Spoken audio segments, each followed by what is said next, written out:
A very good evening to our panelists and to everyone who's taken some time out to join us today. On behalf of Bloomsbury India and WWF, I'm delighted to welcome you all to the launch of What's Left of the Jungle by conservationist and wildlife researcher Nitin Sekar. Through gorgeously told stories of those on the margins coexisting with India's wildlife, the book brings a comprehensive and nuanced understanding to conservation efforts in the subcontinent. I would now like to hand this over to our moderator, Program Director at WWF India, Dr. Sejal Worah, to introduce the panel and begin the discussion. Thank you. Thanks, Prerna. So we are, can you hear me? Because I'm looking frozen. Am I audible? Okay. So thanks, Prerna. And, I read the book. And it was, it was really, in a way, cool reading that book because it reminded me of my research days. And I think many people who have done wildlife research in this country will be able to relate to a lot of the stories in the book. And what was surprising to me is how little has changed. I did my PhD research in the early 90s or even late 80s. Nitin, more than 20 years later, and I could relate to almost everything in the book. So that's a telling story in itself. But what this book did so nicely was bring out the realities of life in the jungle, both for the communities and for outsiders. So it's looking at it from both the eyes of the insider and the outsider. And that's what I found was really interesting in the way the story was told. And it leads us very nicely into this conversation about the challenges of coexisting with wildlife in this country, and also, in fact, the future of conservation in India. And that's the note on which the book ends. So we want to have this conversation with people who I consider as, I think, some of the most interesting and challenging people with views on this, both divergent and convergent, which is why we kind of thought hard to select the panel. And we've got a really interesting panel today, which I'm looking forward to the conversation. I'll start with Prerna, just brief introductions. I am one person who hates long panels introductions. So Prerna is a journalist, writer, author, friend, co-conspirator. I don't know what I want to call her, but the reason I admire Prerna so much and like to listen to her and talk with her is that she is completely outspoken in her views. And there are very few people who are willing to speak out, and she is one of them. And that's why I've always admired her. And she is now, of course, gone on the academic path and is doing a PhD at Cambridge, and obviously has probably collected a lot more new insights. So we'll hear from Prerna. Ruth, again, I think needs no introduction. Professor at Columbia, co-founder of and the dean of the Columbia Climate School. Somebody, again, who has a foot in multiple places, I think. And I think, Ruth, that's what makes you such an important person for us to listen to, because you've got a foot in Central India, you've got many feet in the US, and you're one of those rare persons who can actually empathize and understand multiple points of view, and you can look at it from so many divergent lenses. So it's always great to get your insight and your views, and we're really happy that you're here. Mahesh, I don't know what to say. Again, so many hats that it becomes almost difficult to describe all the hats. Historian, author, environmentalist. But, amongst all of that, Mahesh, I think that the thing that stood out for me was your role as the chair of the Elephant Task Force.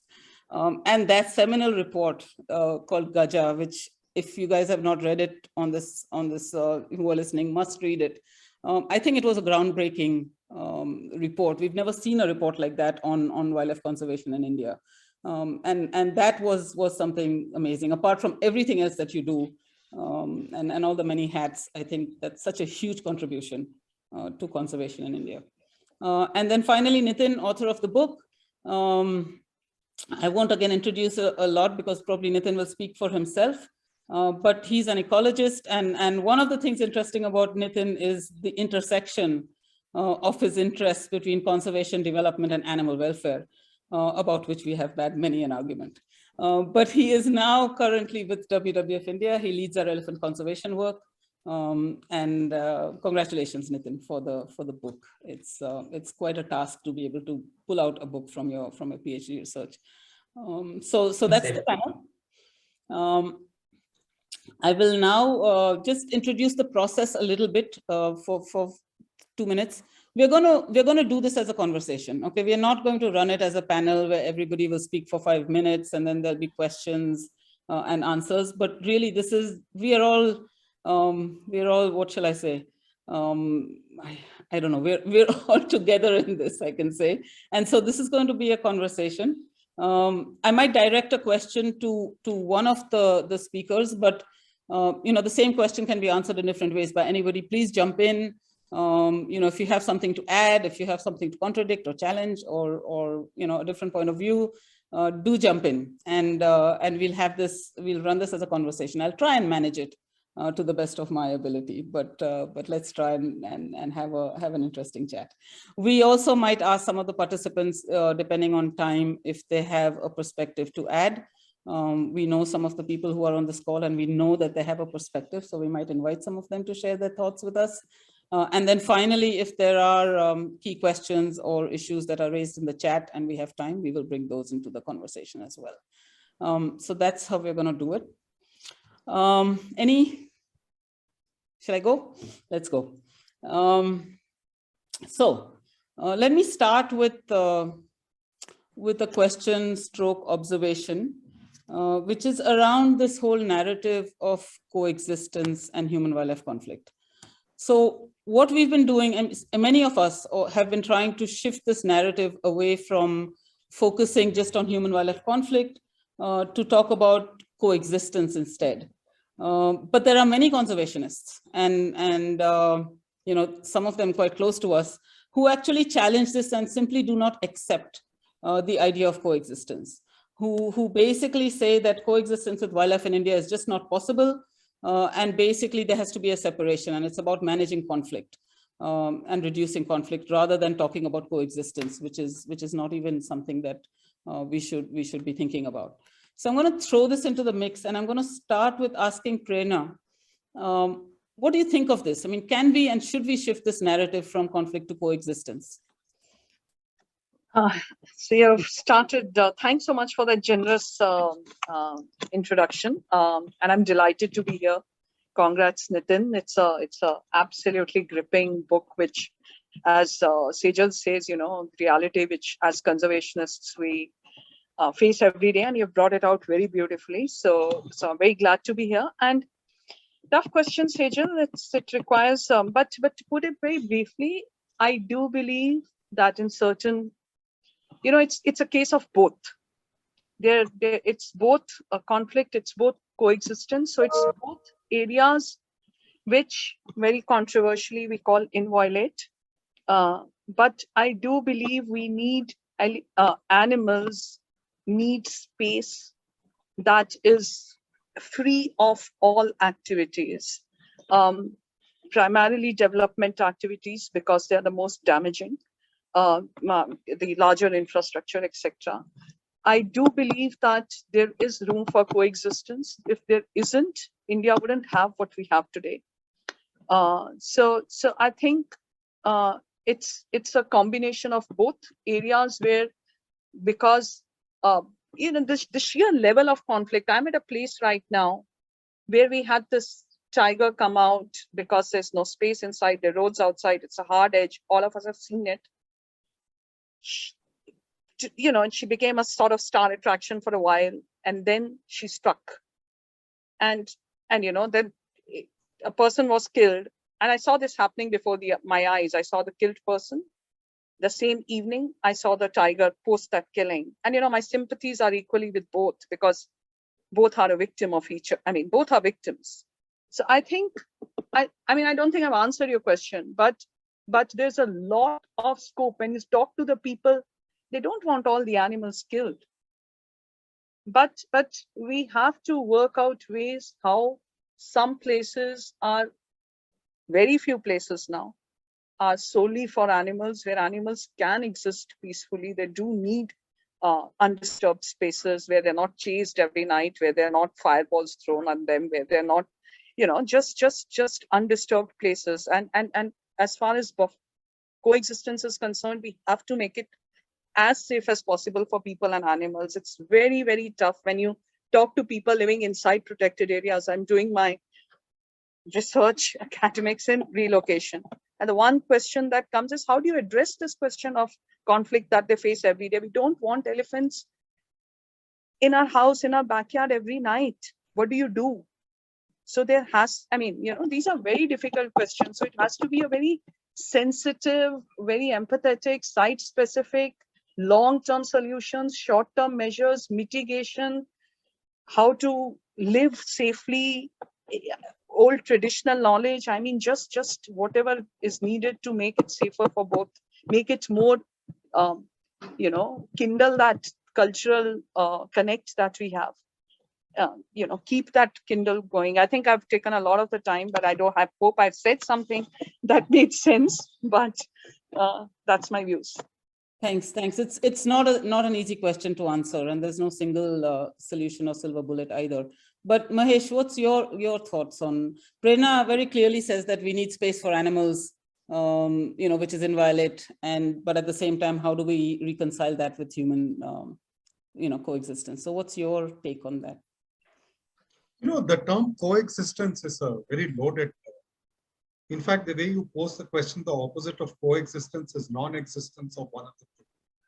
So perhaps one may want to use a slightly different term, such as cohabitation.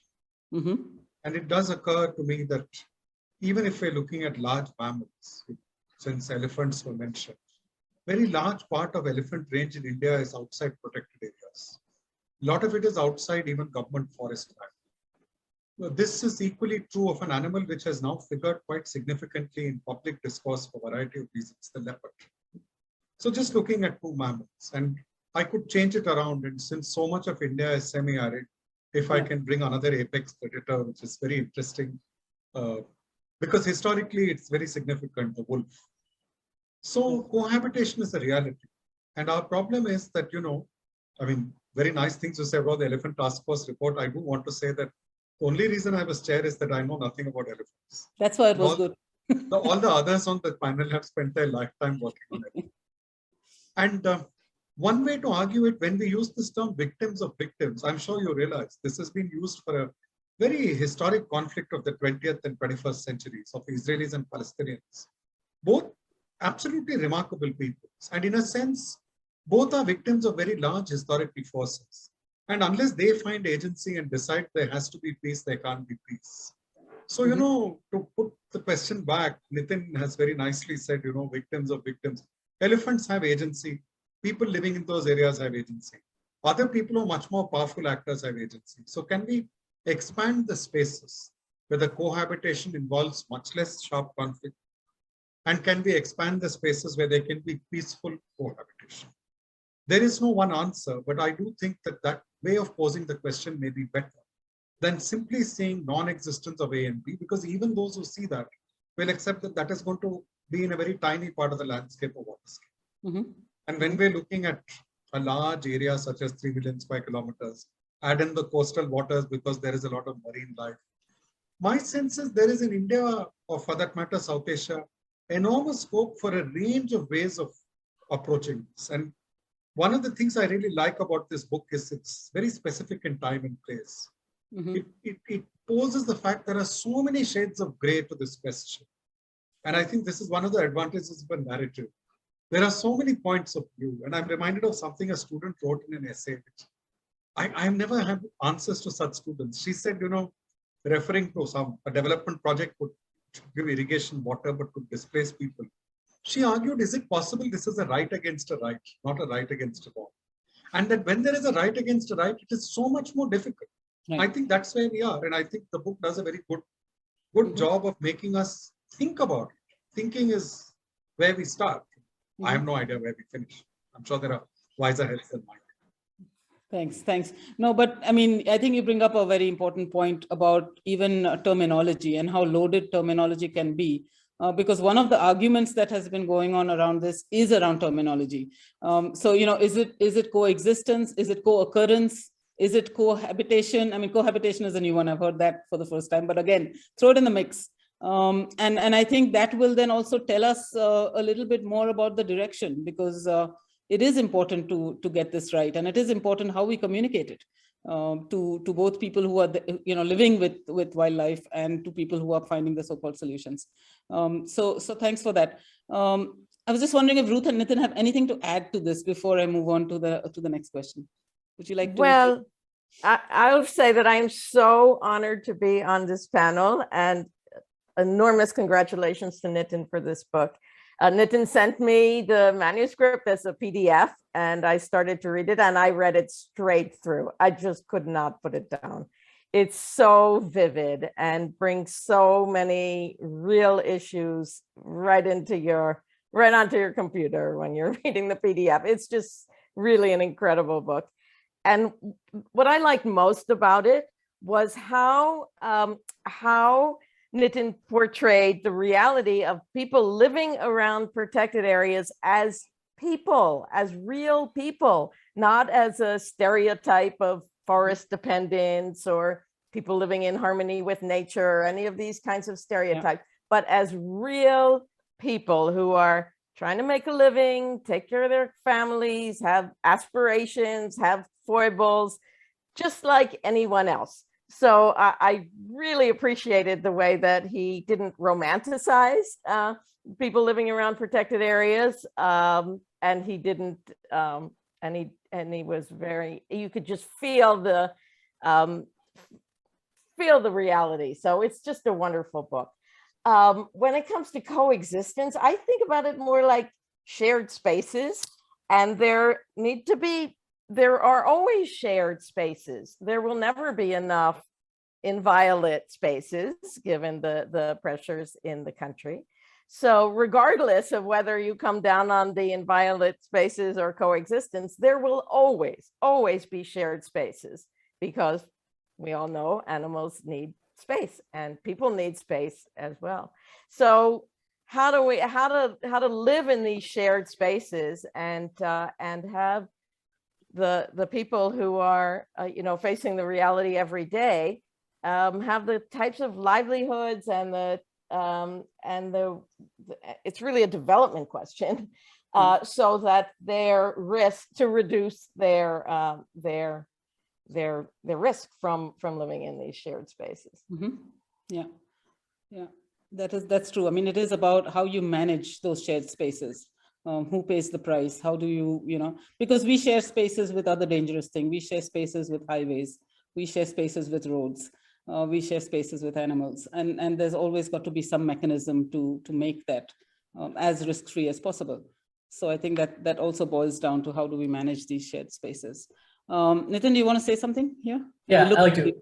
I do, yeah. Well, I mean, so first of all, obviously, I am by far the least accomplished person on this panel. So it's a great honor for me to be a part of this, and thank you so much for everyone for having taken the time to read the book, because your time is very valuable. So I think what's interesting, Sejal, is how you kind of initially framed the question as a narrative of coexistence versus a narrative of conflict. And while I'm generally like the idea of kind of building conservation around the concept of coexistence, one thing that does sort of maybe upset me sometimes is when people try to say, we shouldn't be using the word human-wildlife conflict, human-elephant conflict, because it makes local people, makes them think of wildlife negatively, and instead we should put this sort of more sort of positive sort of sheen on things. And in that context, I think unless you are living in a place where animals are taking your income and knocking down your house and potentially taking people's lives, you're not really entitled to sort of try to redefine it as something other than conflict. But so kind of that sort of I think distraction of framing aside, I think sort of repeating what some of the other panelists have said, we do sort of have an inevitability of coexistence in India, simply because there isn't really currently enough space to both make sure that people are able to realize their rights and their opportunities, and all wildlife have their needs met, the populations we have them at. So I think that coexistence is a reality and a necessity if we want to continue to have this kind of miraculous level of populations of these large and often dangerous or sometimes dangerous animals. To me, the question is more like what type, what's causing the coexistence and what type of coexistence. I think even in the book and certainly through all our work at WWF, you can kind of see that there's both like a top-down version of coexistence and a more of a bottom-up version. And so the top-down is like, okay, well, there's a law, and if you're a farmer and you defend your crops or your livestock by shooting an elephant or shooting a tiger, then you might be punished, right? And so that's sort of okay. We're gonna coexist because if we don't, we might face legal consequences or some other consequences. And you can see that can be taken too far. So I think when I first started this job a few years ago, within the first year, there was a series of human mortalities due to elephants in Kerala. There's 2 in Kerala, and just a year later, there was about 5 in UP when some elephants came down from Nepal. And the contrast is really interesting because in Kerala, I think an elephant killed a young boy. It was the second killing, and there were hunger strikes. And the people of the area were saying, you have to take this elephant, get rid of it, put it in captivity. And I think the Kerala government wanted to move this elephant from Wayanad to Periyar. And then those people in Wayanad called their friends in Periyar and said, hey, listen, they're going to try and move this elephant to your place. You should stop them. You should also protest. And there were more protests in the rest of Kerala as well. So you could see that, this is a very empowered group of people who are saying, we don't want this elephant to die, but we don't want to live with this elephant in this situation. And the contrast in UP was, as far as I could tell from the press, was striking because these 2 elephants killed 5 people. There weren't big protests. And people were coexisting with the elephant, perhaps in part because they didn't have the political voice or the political ability to resist what might have been a really undesirable situation. And so there's both top-down and bottom-up, sort of coexistence happening. And the bottom-up is everywhere. Even in Kerala, they still didn't want to kill the elephant. And they weren't saying get rid of all the elephants, which you might see in other contexts. But I think that the ideal is to make sure people are empowered enough such that the kind of coexistence we ultimately end up with is a fair one and not one that is sort of a consequence of power imbalances. You're on mute, Sejal, sorry. I am muted, yeah. So thanks. Yeah, so that's a really important point. And I think this whole idea of bottom-up, top-down, who decides coexistence? What is coexistence is also an important one.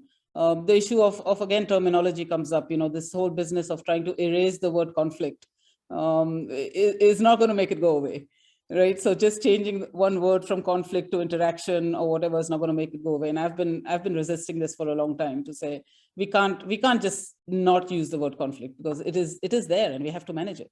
So that's the reality. Prerna, I think you had your hand up. Prerna, did you want to say something? Yeah, sorry. Yeah. Yes, so it's just a quick point, very interesting. I just wanted to make one quick point that I believe, while I believe in inviolate areas, I just wanted to stress, and I don't like to use the term inviolate either. I think it's rather undisturbed habitats.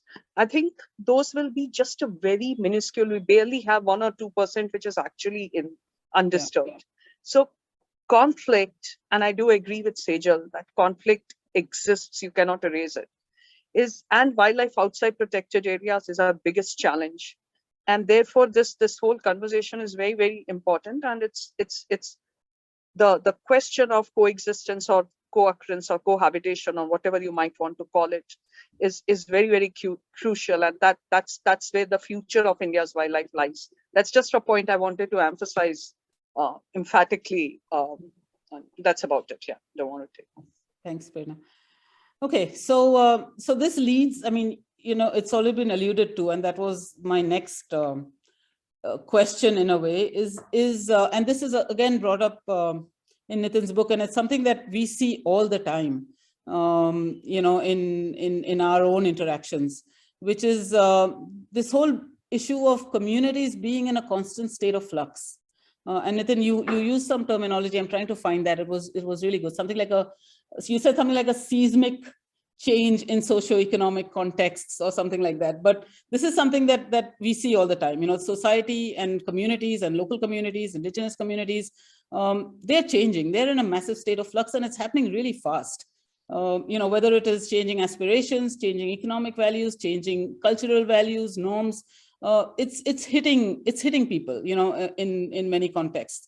And given this change, and given that people are also aspiring for a different kind of life, and as you mentioned, Nitin, again in the book, which we see is many, second, third generation kids are cut off. They don't want to be near the forest. They actually want jobs away from the forest. So this business again of coexistence and this sort of a bit of a myth that is created around this romanticizing, and somebody used this word, of romanticizing people who live near the forest and saying, oh, they will live in harmony forever.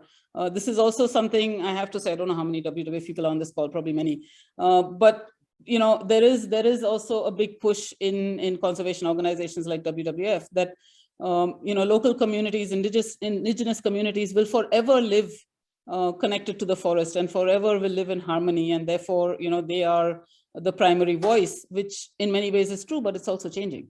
So the question that I just have is, are we kind of propagating a myth of, people living in harmony with nature forever, when actually many of the people living in these places don't want to live with nature, or may not want to live with nature in the future. They may have completely different aspirations. So I'm just going to throw this first to Ruth. You've been coming to India for several years. You probably see this change better than we do, because you come from the outside and you look at it with different eyes.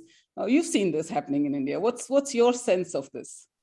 Absolutely. I mean, of course, there's so many different situations in India and so many different contexts. I wouldn't want to generalize, but from what I've seen, absolutely, the changing aspirations that farmers don't want their kids to go into farming is just so precarious, especially around protected areas where the likelihood of your crop getting damaged is so high, and looking for other livelihood options. So that seems to me very, very real. And to me, the whole point of development is that people have options and have the ability to make their choices Exactly according to their own talents and passions, and then where they see themselves in life. So, and that is very far from reality, as we all know. But that does seem to play into the issue that we're talking about here, because as we said, this is about managing risks in these places and how people see their ability to manage risks, which depends on them having options. What I also see is people not having options and having to go to the cities for jobs and migrate and take on livelihoods that maybe does not best fit their talents or their passions, out of desperation. And that's the other extreme. So this is so easy to say, but so hard to achieve, that one way to think about managing the risks of living in spaces, shared spaces, is to provide the livelihood options, to provide different economic opportunities, to provide education, all of these basic development needs. And as I say, it's so easy to say, but so hard to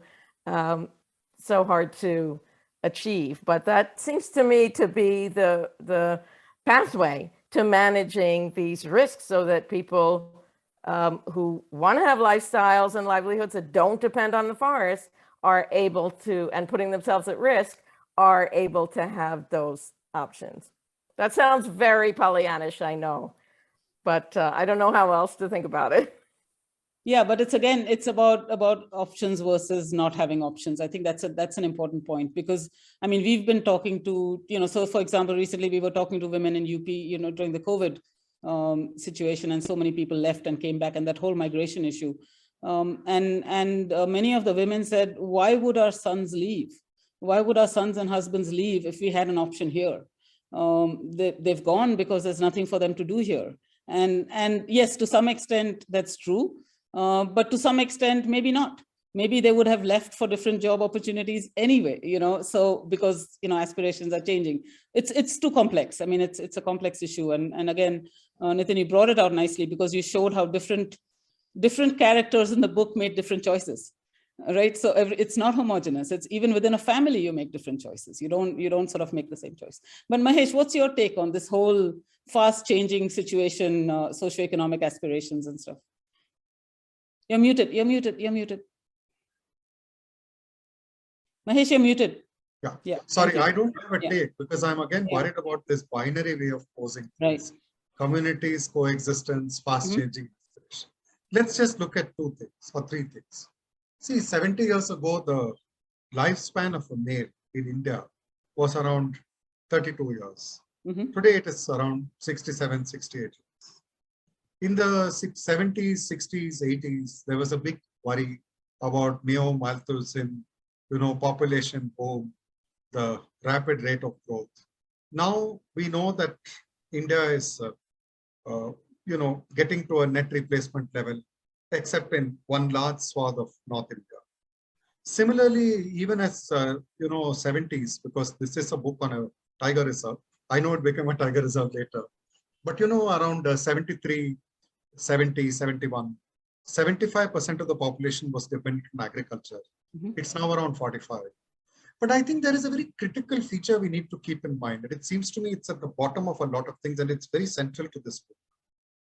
India, Pakistan, Bangladesh, outside sub-Saharan Africa, have the largest number of people on earth dependent on land and water for living. It may be 45%, but that's a huge number. The other is that manufacturing has not grown fast enough in these areas to absorb those extra hands. It's not East Asia, China, and it's definitely not Europe, North America. But the other interesting part, and this is why I think this is a fascinating book, the last 40 pages are really important, is that democracy gives people voice. These people are unique in the world. They are producers. I mean, even persons extracting wood from a forest in some sense are producers. They are consumers because they consume, but they are voters. They have voice. This combination is not there in this scale in any other country. You don't have so many producers who are consumers and voters in any country.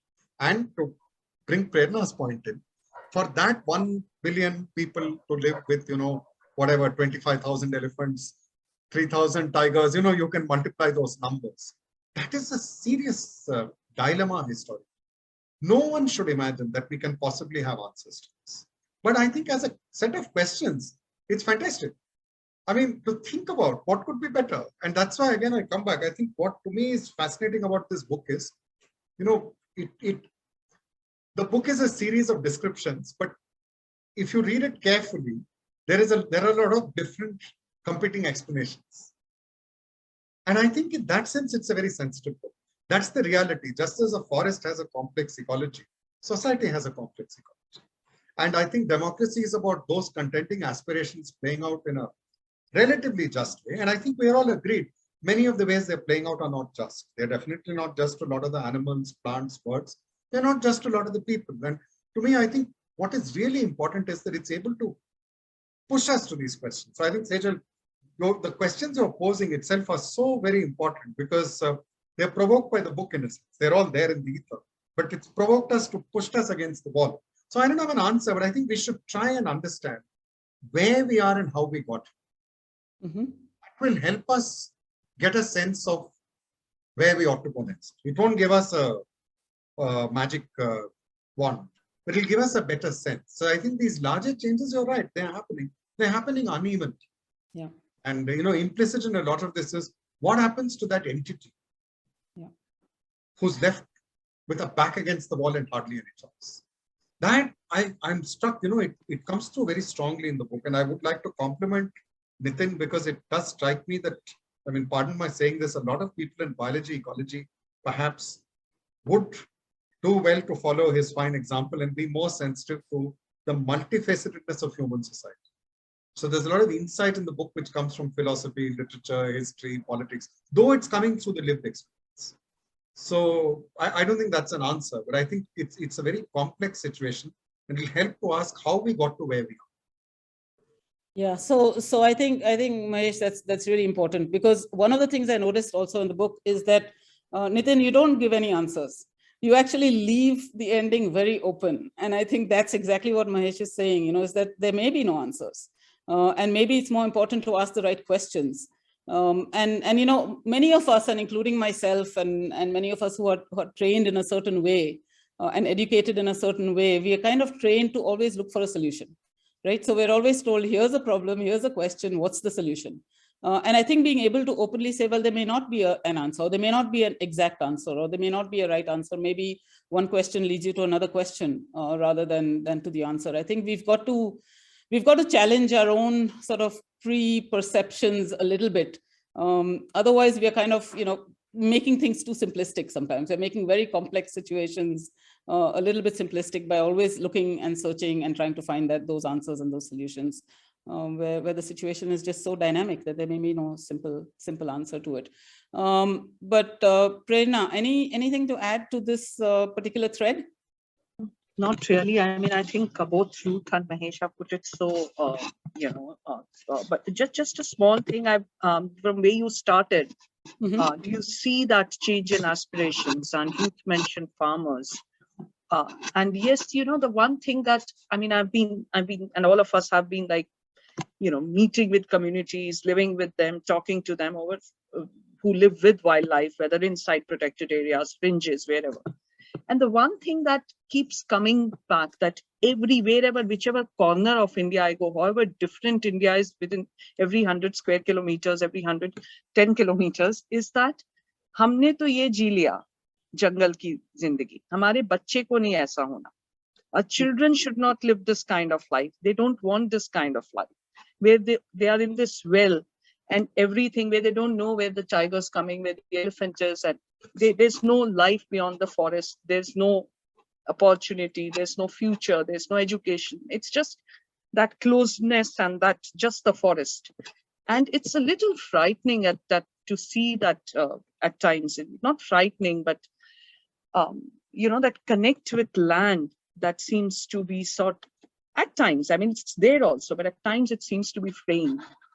And I find it a bit disconcerting at times as well as. So yeah, there are no answers. They're just questions. Yeah, and we see this, Prerna, all over, you know, whether it's in the Himalayas or wherever. Yeah. Ruth, as you were saying, sometimes it's not out of choice.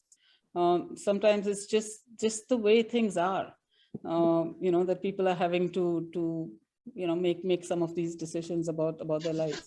Nitin, last thought on this? Yes, actually, I kind of want to ask you a question, Sejal, because I mean, it's not at all in my personality to not try and propose some solution, even with fairly little information or data.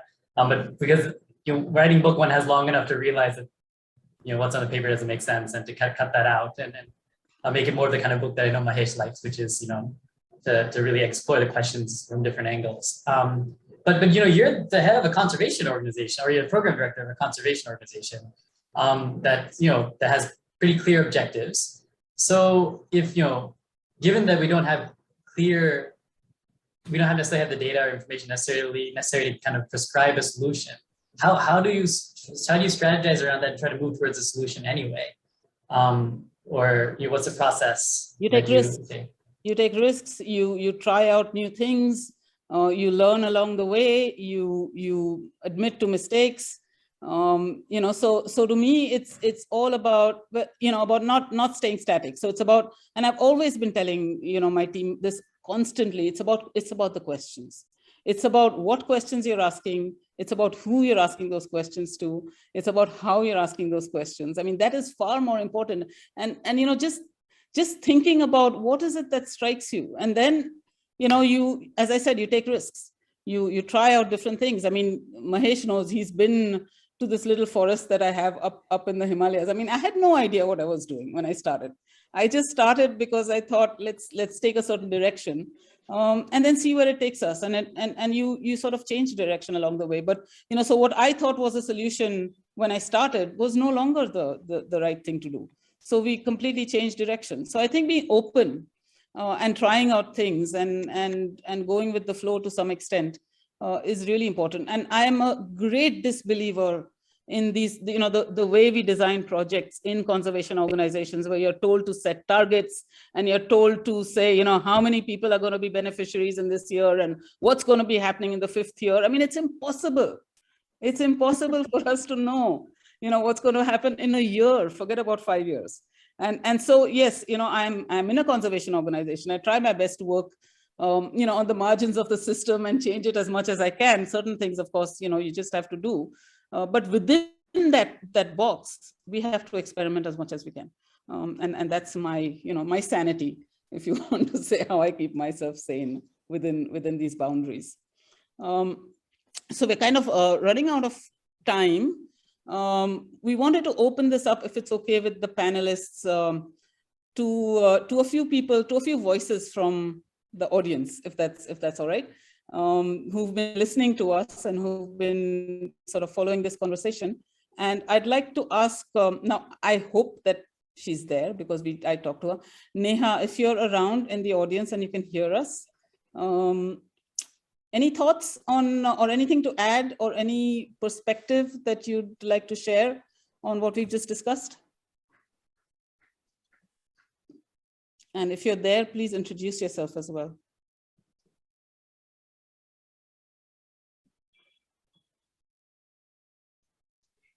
Because I can't see. Hi, can you hear me? Yes, Neha. Hi. Okay, hi. So I needed to be unmuted. I don't think I can put on my video. Thank That's all you. right. We can hear you. Thanks, Neha. Okay, thank you for this very important discussion, and everybody for saying that, there are no hard boundaries, and words are important, language is important. And I just wanted to add a very small point. I also run a community conservation program in Nagaland, and I cannot agree more that it's so difficult to set targets. We don't know what people are thinking. We don't know how situations change. And, the way that I like to approach these complex issues is that I do like to understand what are the structures of injustice. And for me, a big infrastructure project will always be a bigger problem than the people who live around wildlife, or the people who sort of seem to be the face of conflict, which is usually communities who are either hunting, an Amur falcon, or, poisoning a tiger, or, coming in conflict with an elephant. And unfortunately, in the public discourse, what happens is that we tend to lose perspective on what is the really big threat. And I still do see, unthinking infrastructure as the biggest threat. And there is no way that poor people who live near animals should pay the cost of this, the displacement that is caused by large projects. And therefore, I also would like to invite everybody to give their thoughts or think about how movement is getting affected over a larger landscape. So not just the movement of people, but also the movement of animals. So, you may have in Deepor Beel, for example, which is Guwahati, Assam's state, you have a railway line that's being increased the gauge is being converted, and a lot of elephants have died there. And it's a kind of fait accompli that accompanies many projects, in which, it always, they always make these projects bigger, and they leave the sanctuary or the Ramsar site or the wetland as the last bit of the puzzle. So that's what's happening in Deepor Beel, that the railway line has been made broader everywhere else except there. And ultimately, it will be made broader even in the lake, where the elephants are coming to drink water and to forage. So I think the tendency in the public discourse is to look at people always as the problem, but sometimes the bigger problem are the way people and animals get displaced by larger infrastructure. So it would be good if you try to look at it as a synthesis rather than as separate things. And I know it can be pretty impossible to face these big infrastructure projects. And as you said, Sejal, we can only try. But I think it is something that's worth trying for.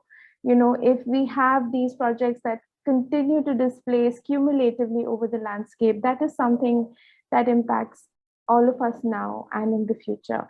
And just a word for this book, I haven't read all of it. It just came to me a few days ago, but I really love, the complexity that has been presented. And also the fact that despite everything that happens, this Akshu does not actually hate the elephant. And that is something we see a lot in in our interactions, that you face something, you've almost died, or people have died or gotten hurt, but you don't actually feel that hate. So if we can solve the problems fast, that is a very, very important intervention. And sometimes things get lost in paperwork and people take things in their own hands. So I think keeping the energy in solving the problem as fast as possible is absolutely crucial in so many of these situations. That's just really all I wanted to say. Thank you. Thanks, Neha. And that's a really important last point that you said, is that time and urgency and treating some of these issues as urgent is really, really important. So thanks for that. I'm going to ask another colleague, and this is Nilanga, if you're around. Nilanga is in our US office. And again, somebody who has been traveling to the region a lot and has seen these issues. What's your take on the conversation that we just had, and anything that you would like to add from your perspective?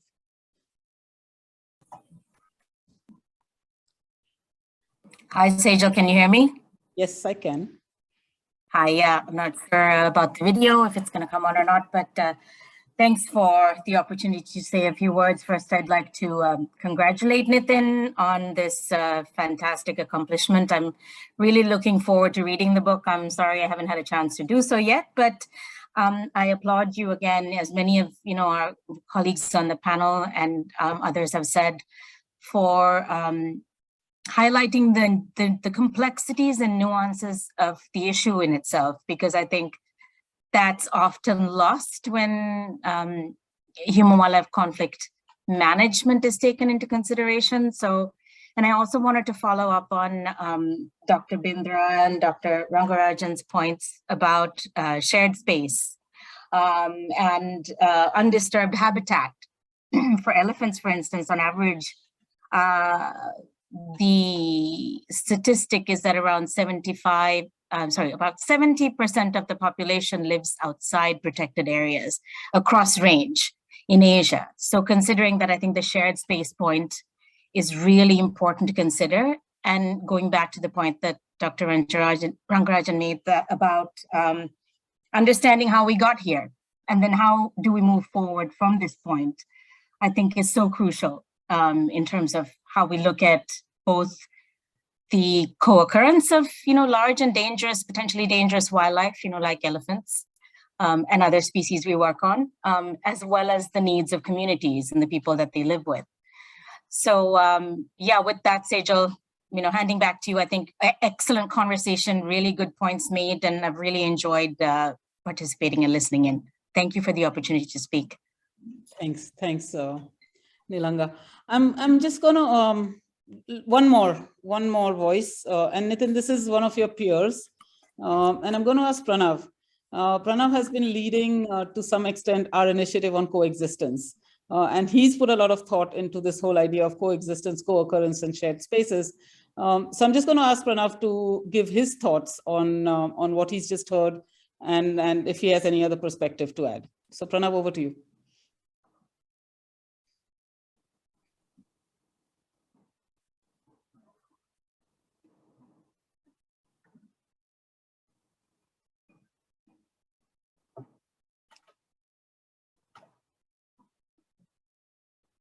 Am I audible? Yes, you are. All right, so thanks again for the opportunity. I've really enjoyed being a part of this session. And Nitin, hearty congratulations to you. Your books really inspired me and so many others, and there's a lot to learn from it. So in terms of today's conversations, there's 2 points I'd like to pick up on. The question of what is coexistence sort of is something that bothers me, is something that I continue to sort of engage with. I don't have answers, but the progress that I've made in my understanding of this, and this is something that I've arrived at quite recently, is basically the continuity of conflict and coexistence, right? That these are not two mutually exclusive states as it is. They're actually sort of a continuum. And let me try and explain what I mean. So in many contexts, one would say, well, and this is an argument I've made in the past, that if a lot of people or wildlife are getting killed in a certain area, if there's a lot of conflict, how can one argue there's also coexistence? And previously I have said, well, I think this is a sign of a lack of coexistence. I'd modify that statement today and say, well, coexistence is actually a longer term state, right? It's a dynamic state, it's a longer term state. If in the long term, wildlife are able to persist in landscapes that are also used extensively by humans, regardless of conflict, that is coexistence. And the mechanisms and processes that lead to it are many. Right. So the ultimate goal is, how do we sustain wildlife in these landscapes that are changing, in communities that are dynamic, and landscapes that are being transformed by the many processes that Nia outlined. I'm going to end with sort of a second thought. In terms of solutions and answers, I think that there are potentially as many solutions as there are problems. We don't necessarily get to optimal solutions quickly. However, I think looking at broader patterns of the distribution of wildlife that comes into conflict with humans at appropriate spatial scales, at the scale of districts, states, regions, nations, I think it tells a very, very powerful story. Or even along the edges of particular protected areas. For example, in Dudhwa, we find that tigers are concentrated along the park's southern edge, very close to settlements, even as the northern edge is largely devoid of tigers. I think if you start reading into patterns like this, you recognize that the persistence of species in certain areas is linked very strongly to an array of social, cultural, political, economic factors that are playing out in the surrounding landscape. And I think if we were to identify mechanisms of coexistence, sometimes picking up on the drivers, there may be a combination of cultural and economic factors. Sometimes they're political, sometimes it's the lack of good governance systems. Compensation programs may exist, but money may not be paid in time. I think if we pick up on patterns, we can actually arrive at solutions perhaps more quickly and efficaciously, given all the complexity that's built into conflict and coexistence. So again, thanks a lot for the opportunity, and I've really learned a lot and look forward to sort of continued engagement with Nitin and all of you on this very important theme. Thanks. I mean, this is again something that is still emerging. We're trying to understand how to deal with it. But I think again, what Prerna brings out is the complexity. There's no single factor. Every situation is different, and it's a different play of different factors that is determining choices, behaviors, etc., both for wildlife and for people. So it's a journey that we're learning from. I'm going to end, but before I end, I'm going to say one thing, which, I mean, there's a lot more that I can talk about. One of the themes that I wanted to explore, but we probably don't have time, is this whole business of tolerance. Are Indians and Indian villagers and communities really more tolerant of wildlife and the damage and the conflict, or is it that they don't have choices? And what happens, and how does this compare to situations in other countries? I mean, Ruth, what's going on in the US, in Norway, they're culling wolves.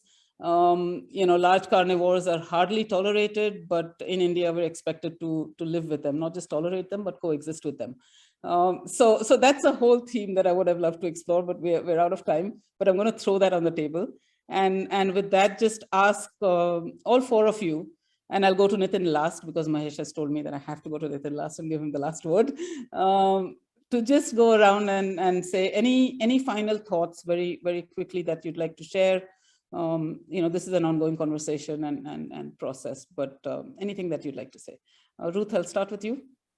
Yeah, well, thanks for that last point. And I do think there is something so unique and special about the people of India in their tolerance and their value and respect for wildlife. I can't give you data.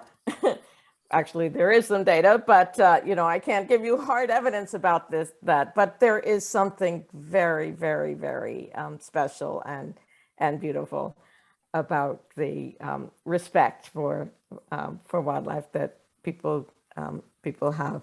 And I'll just take one more second to say that what we're dealing with here is a wicked problem in its truest sense, that there is no one definition of the problem, there's no one solution. And it comes down to, as Sejal said, managing risks, finding ways to manage risks, both for people, opportunities for people to manage their risks, and opportunities for animals to have options so that they don't put themselves at risk also in conflict with people. So this I think is a classic example of a very, very wicked problem. Thank you. Thanks. With those words, Prerna, any final thoughts that you'd like to share? Yeah, so two quick thoughts. One, which I just wrote down, that I would go with Neha, that we are putting this whole development factor into the mix, which has really aggravated the situation, because there were places where there wasn't conflict earlier, where the people lived with elephants and other animals, but because the movement is not blocked because of huge mining, etc. So it's just accentuating the injustice of, the environmental injustice of it all. Secondly, I wouldn't call it tolerance. I think it goes far beyond, again, words, usage. It's a remarkable acceptance. I ask people all the time, you bear so much loss and you live with them, your family is killed, friends are killed. But their attitude to wildlife, their value for wildlife is still, they have a right to live as well. And at worst, yes, they do retaliate. Definitely, we've seen those horrible things. But it's, can't there be distance between us? And I think, and I went to a conference in UK where there was this huge debate. It was a rewilding conference where nobody mentioned the W word, which is wolf, which was all rewilding is all about. It was held in UK where we are supposed to rewild the wolf. And there was heated discussion on loss of crops due to caterpillars. And I just had my head buried in my hands, and I like, boy, I wish we had that problem. I'm sorry, I sound a bit arrogant here, but here we are losing over 500 people to elephants every day, over 200 people to tigers, never mind the extreme loss of crops. And look at our people here. I think it's remarkable. I'm very, very proud of India then. There's no question about it. Yeah, thanks. Thanks, Prerna. It is something unique, and I think all of us who've been in this situation, it's sometimes heartbreaking as well, to see how people still. You wonder whether you would react like that in a situation, and you have much more than what many of these people have. So, Mahesh, your thoughts before.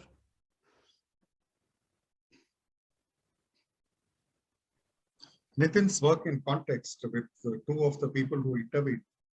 Prerna's work showed us the breakup of the protective web, because there are fissures within the system of whatever sort. She documented it so well. And Neha looked at the breakup of the landscape, which, the huge drive of fossil fuel industry, infrastructure. And I think Nitin's is a very different category of work. It shows a living tapestry of the forest landscape. It shows a continuum of animals, people, spaces, interspersed with each other. And it's a reminder that in democracy, questions and answers are subject to contest. Democracy is about open contest. It isn't about ideal outcome. And at the same time, there is a principle underlying in this book that somewhere Buxa as an ecological system has intrinsic worth. It's beyond whether it has tigers or elephants or a lot of the black-naped hare. I tried to make a list of small creatures in the book, and there's a lot of them. So I think that living tapestry offers a lot of hope. And it also reminds us that we should question answers. And sometimes it's better to answer with a question. So I really like the fact this is a very fine book. And I'll end by requesting Nitin start getting ready to write his next book. We are all waiting for it. Thanks, Mahesh, for that. And I'll pass on to Nitin. Nitin, what are your leaving thoughts? I mean, this is your day. This is your book that we're all talking about. Your book has actually instigated this entire conversation. So what are how do you feel? Let me just ask you how you feel rather than getting into a discourse. Oh, I mean, I honestly feel weird out of my depth being on the same panel as all of you. But yeah, thank you again. It's really a huge honor to have this conversation with all of you. And for anyone to read, 300 pages that I've written is I feel like the sacrifice on their part, and I appreciate that. But I'll try and maybe sort of round out some of the points that were made by some of the other panelists.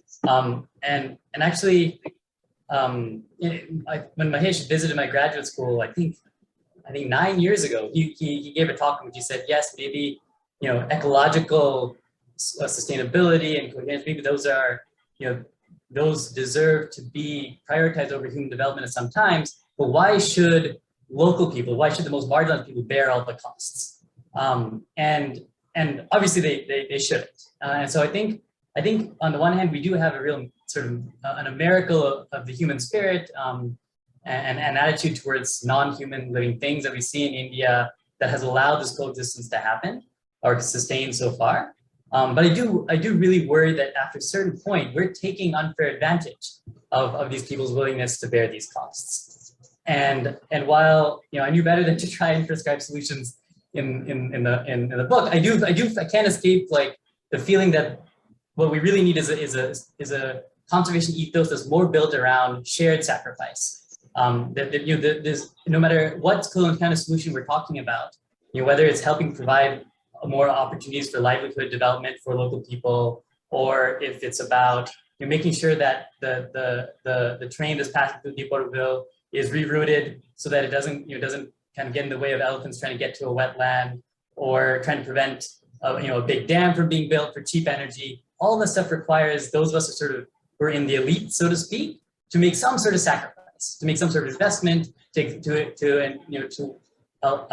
maybe use fewer resources ourselves or accept slightly higher costs for our resource use. And or maybe as Mahesh was saying, some of the things, maybe technological change can also help. I know Ruth's written a book about that, but maybe there are other ways other than shared sacrifice to make sure that there's enough resources to sustain both 7 billion people and all this wildlife. But until that technology exists, I feel like we really have to pursue a shared sacrifice model. And I think the last I checked, just recently, the new Indian budget allocated about 35 crore Indian rupees for elephant conservation, for Project Elephant at the central level, which comes down to about like 13,000 rupees per elephant, right? This is that's how much you pay to go on 2 or 3 safaris. And it's just not a serious investment. And maybe it's not just the government. Government has lots of things on its hand, but maybe we should be finding ways to really make the investments to give local people more options, to try and find alternatives to development that are bad for wildlife.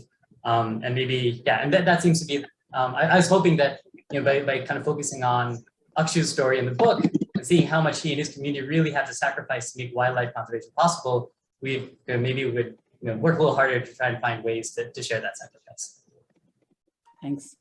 Thanks, Nitin. I mean, I think what you've done is you've given a voice, by using Akshu in the book, you've given a voice to a lot of the issues that we all kind of talk about in abstract, and it sort of takes it away from the abstract to the personal, and as a result of that, I think these stories come alive, and in a way, it's also about how you tell the stories, because you need to get more people to listen, and maybe that's one way of getting people to listen. So thanks again for the book. And again, those of you who've not read it, do read it. And I'm going to hand over now back to Prerna to close this after thanking all our speakers. I don't like using the word panelists, so I'm trying to find an alternative word, but I can't. So I'm just saying speakers. As I said, we're all colleagues, co-conspirators, friends. We've had these conversations many times. But thanks to COVID, we haven't had a chance to meet for a long time. So it's fantastic to be able to actually meet and talk about these issues that matter to all of us.